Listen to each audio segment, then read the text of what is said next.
माझं सोलापूर न्यूजमध्ये आपल्या सगळ्यांचं स्वागत। राज्य उत्पादन शुल्क विभागाच्या वतीने राबवण्यात आलेल्या विशेष मोहिमेमध्ये हातभट्टी दारू प्रकरणी एकूण 11 गुन्हे दाखल करण्यात आले आहेत।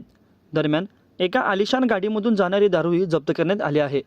लोकसभा निवडणुकीच्या पार्श्वभूमीवर राज्य उत्पादन शुल्क विभागाने गुरुवारी व शुक्रवारी या 2 दिवसात मोहीम राबवण्यात आली।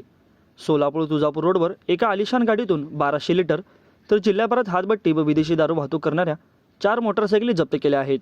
या मोहिमेत निरीक्षक नंदकुमार जाधव यांच्या पथकाने शुक्रवारी रात्री 9 वाजेच्या सुमारास सोलापूर तुळजापूर रोडवरील गंगेवाडी तालुका उत्तल सोलापूर या परिसरात बोलेरो जीप क्रमांक MH12 GK 4427 ही अडवून त्याची तपासणी केली।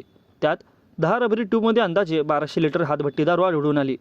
या प्रकरणी समर्थ मोहन पवार वय वर्ष 24, कोंडीबा शिवाजी राठोड वय वर्ष 47 या दोघांना अटक केली आहे। कारवाईमध्ये जीपसह 6,61,000 रुपये किमतीचा माल जप्त केला असून दुय्यम निरीक्षक अंजली सरवदे यांच्या पथकाने सोलापूर शहरातील पोटफाडी चौक येथे अजय तुकाराम राठोड वय वर्ष 24 राहणार मुळेगाव तांडा हा इसमाच्या दुचाकी वाहन क्रमांक MH13 DH 4313 वरून 2 रबरी ट्यूबमध्ये 160 लिटर हातभट्टी दारूची वाहतूक करताना आढळून आली।